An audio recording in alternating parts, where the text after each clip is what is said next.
Hello, folks. Welcome to Pro Trader Strategies. My name's Eric Wilkinson, and this is Spotting the Trade. I'm going to get you folks what you need to know before you roll, and that's going to be talking about economic data, how that impacts the overall markets with a little market analysis, maybe sprinkling a little geopolitical fodder to round that all off, and then talk about some option strategies we could implement into a portfolio based on those assumptions we come up with in this video. All right, so today is the day we've been waiting for. Economic data coming out today is the ones that is going to be driving probably the rest of the week here. And that was the CPI numbers, Consumer Price Index. Remember, we're going to be looking at the core one because that strips out food and energy, but the regular CPI number comes in at 1.3%, expected to be 1.1. The core CPI stripping out food and energy, those are the ones that are the more volatile aspects of that number. That came in at 0.7. So a little bit hotter than expected there as well.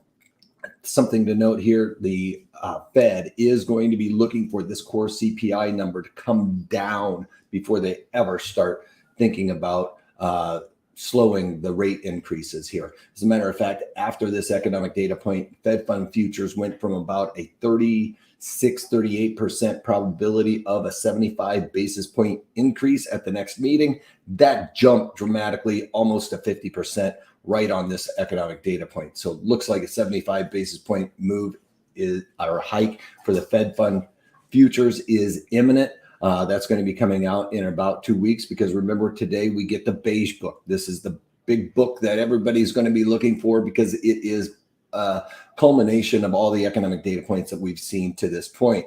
The Fed gets a blue book right before their meeting. So beige book comes out about 2 weeks ahead of time, gives us a little bit of a gauge as to what they are going to be seeing to determine their rates. Theirs is a little bit fresher data, but we're still going to be, it's not going to change that much, folks. So that's why I like to look at that one. Also, keep your eyes out for crude oil inventories. Something we've got going on right now is crude oil sliding here, and that's going to be on the expectation of this slide in equities based on the data points. So this is the breakdown of the CPI number. Now, something we're going to be looking for are the numbers in the June, right? Now, these are inflationary aspects.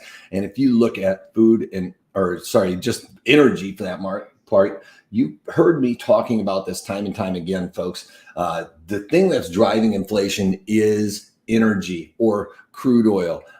And you can see here in the data points from March, yeah, we got a little bit of dip in April, but for the most part, this has been the biggest driver of inflation. You can drop down and see that the used vehicles are the next driver.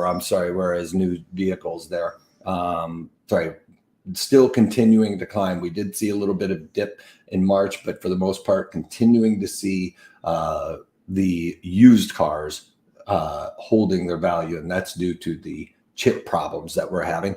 But other than that, we can see that everything is still continuing to climb outside of this little fuel number. But I don't know why that's dipping a little bit for that oil there.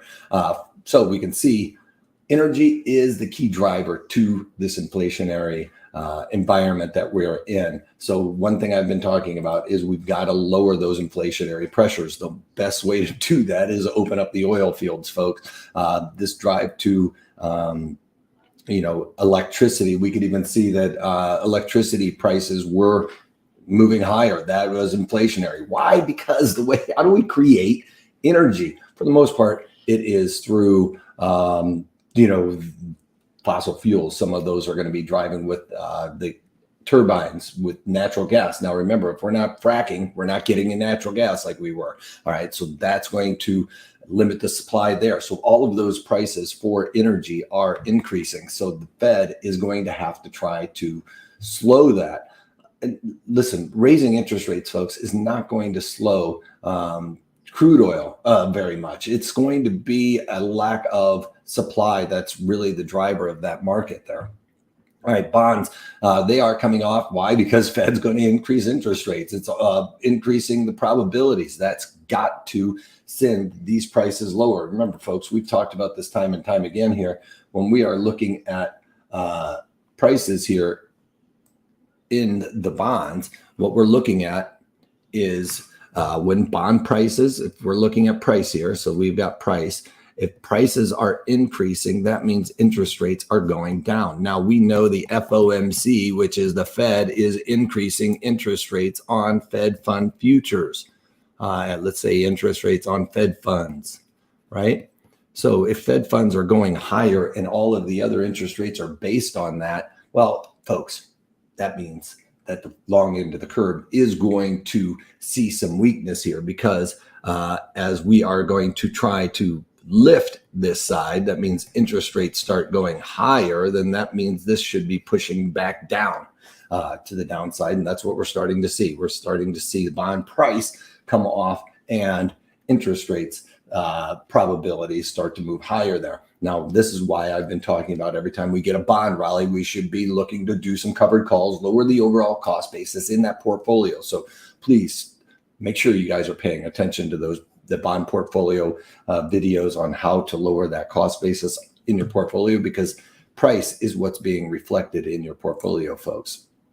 So we don't want to have that influence too much. All right, gold, just no relenting to the downside. There is just no love, despite the fact that today we saw some of the hotter than expected inflationary aspects of the CPI numbers. Now, with that said, that means that gold should be the retainer of value. We're not seeing that right now. It's a real bizarre situation that we don't often see, folks.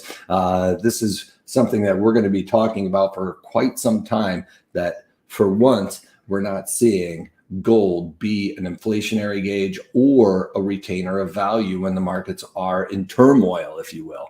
All right, SPX, I'm not sure why I got this chart pulled up here, but we've got SPX showing up here. I think it was going to be for the Bitcoin, but I started flipping through a couple of things. So let's just go to Bitcoin, see what's going on, because I'm looking at Bitcoin as a leading indicator for a couple of other stocks that we might be able to set up some trades on for a pop or a move here. I don't know which way Bitcoin's going to go, but it's either going to pop or it's going to drop. So if that's something that interests you, you want to take advantage of a trade around this. You know, playing lagging indicators is often a very lucrative strategy, because you see the leading indicator start to move, gives you the directional assumption, and then you can play one of these stocks that will follow it. So I've got a couple of that I'm going to be talking about tomorrow in the webinar. Make sure you check that out.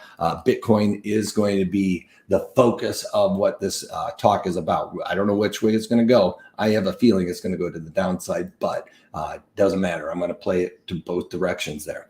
VIX starting to make that spike, because I don't think that the equities are going to have a leg to stand on today, folks. I'm sorry. Risk is definitely to the downside here in equities. With the CPI number, it is a sure thing that Fed probably is going to be at least raising 50. That's guaranteed. 75 is about a 50-50 probability right now.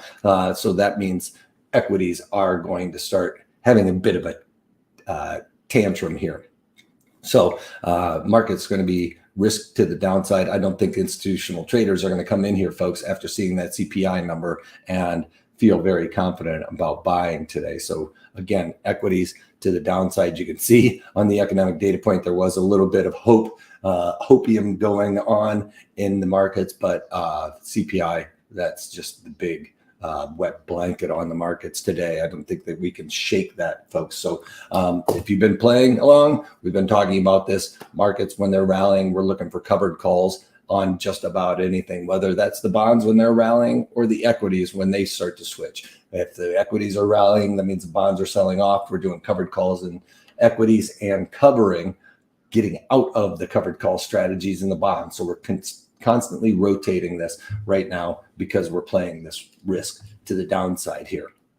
All right, so that's all I got, guys.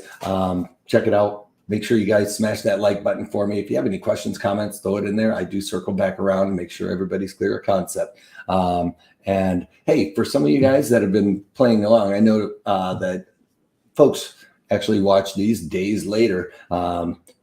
Just check how I'm doing. All right, you guys got the knowledge. You're watching this first time, a couple of days late. Check and see if my analysis is spot on. All right, and throw it in the chat window if you want. If you can't take that, take it easy.